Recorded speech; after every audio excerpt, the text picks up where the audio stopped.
Profit analysis के लिए जो एग्जांपल हम यूज़ कर रहे हैं वो है कि एक फ़र्म ने अपनी आउटपुट जो उसकी डीवीडीज़ हैं उसने सेल करनी है अमेरिका और यूके में, ब्रिटेन में। तो वो कैसे डिसाइड करेगा कि क्या आउटपुट और क्या प्राइस उसने चार्ज करनी है, क्या आउटपुट सेल करनी है दोनों कंट्रीज़ में, डिपेंड करेगा इन टू कंट्रीज़ के डिमांड कर्व की शेप पर।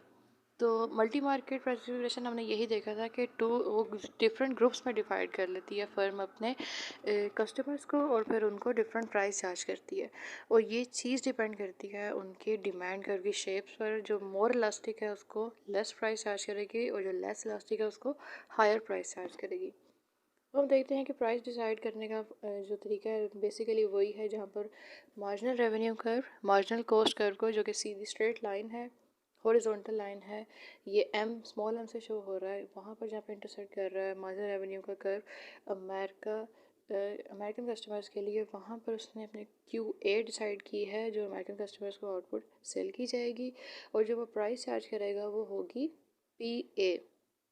ठीक है, जो कि आपको मिलेगी इस इंटरसेक्शन पॉइंट से। आप अपनी लाइन को ऊपर की तरफ डिमांड कर्व की तरफ लेकर जाएं और उसको वर्टिकल एक्सिस की तरफ एक्सटेंड करें तो PA आपको मिल जाएगी, और हॉरिजॉन्टल एक्सिस पर आपको मिलेगी इसकी आउटपुट जो जो अमेरिकन कस्टमर्स को ये सेल करेगा प्रॉफिट मैक्सिमाइज करने के लिए।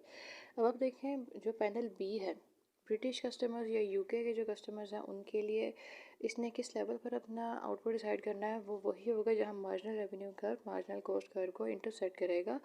हॉरिजॉन्टल एक्सिस पर वो अपनी QB अपनी आउटपुट डिसाइड करेगा।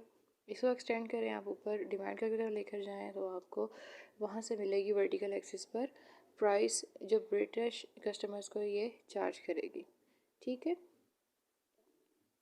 अब अपने देखना है कि इसका वेलफेयर पर क्या इफ़ेक्ट पड़ता है इस जो मल्टी मार्केट प्राइस डिस्क्रिमिनेशन कर रही है फर्म उसका, और इसने किस तरह से डिसाइड किया कि डिफरेंट प्राइसेस चार्ज होंगी और इनकी जो डिमांड कर्व है उसकी इलास्टिसिटीज़ पर का डिफरेंस जो है वो किस तरह से प्राइसेस पे इफ़ेक्ट हो रहा है।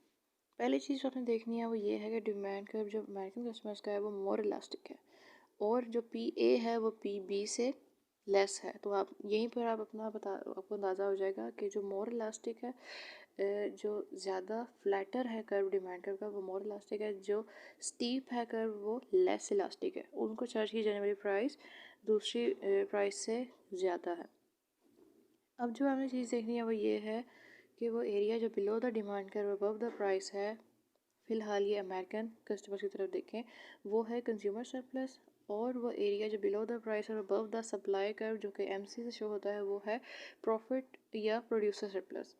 और बाकी ये जो डॉटेड एरिया है ये डेड वेट लॉस में जाएगा, क्योंकि वो परफेक्ट कंपटीशन की तरह QPC प्रोड्यूस नहीं कर रही, वो QA है जो प्रोड्यूसर सेल कर रही है अमेरिकन कस्टमर्स के लिए। और प्राइस जो है जो कि परफेक्ट कंपटीशन में P=MC होता है, तो वो इतनी लो प्राइस चार्ज नहीं कर रहे 1 के इक्वल, वो PA प्राइस चार्ज कर रहे हैं। तो कम आउटपुट प्रोड्यूस कर रहे हैं और ज़्यादा प्राइस चार्ज कर रहे हैं, तो डेड वेट लॉस सोसाइटी को फेस करना पड़ रहा है। अब हम देखते हैं कि इसमें जो ब्रिटिश कस्टमर्स के साथ भी सेम वही होगा, एरिया बिलो द डिमांड कर above the price, C consumer surplus होगा, CSB है। और वो एरिया जो below the price above the supply curve है जिसको हम MC कर्व भी कहते हैं, तो ये up to the level of output, तो ये उसका प्रॉफिट है या प्रोड्यूसर सरप्लस है। और बाकी जो डॉटेड एरिया है वो सेम रीज़न की वजह से डेड वेट लॉस में जाएगा। तो जब आप इसका वेलफेयर एनालिसिस भी करेंगे तो आप यहीं पर लिखेंगे कि परफेक्ट कंपटीशन इससे बेहतर है, क्योंकि परफेक्ट कंपटीशन में जो कंज्यूमर सरप्लस है वो मैक्सिमम होता है। कंज्यूमर सरप्लस का एरिया आ जाता है एरिया अबव द प्राइस और बिलो द डिमांड कर्व।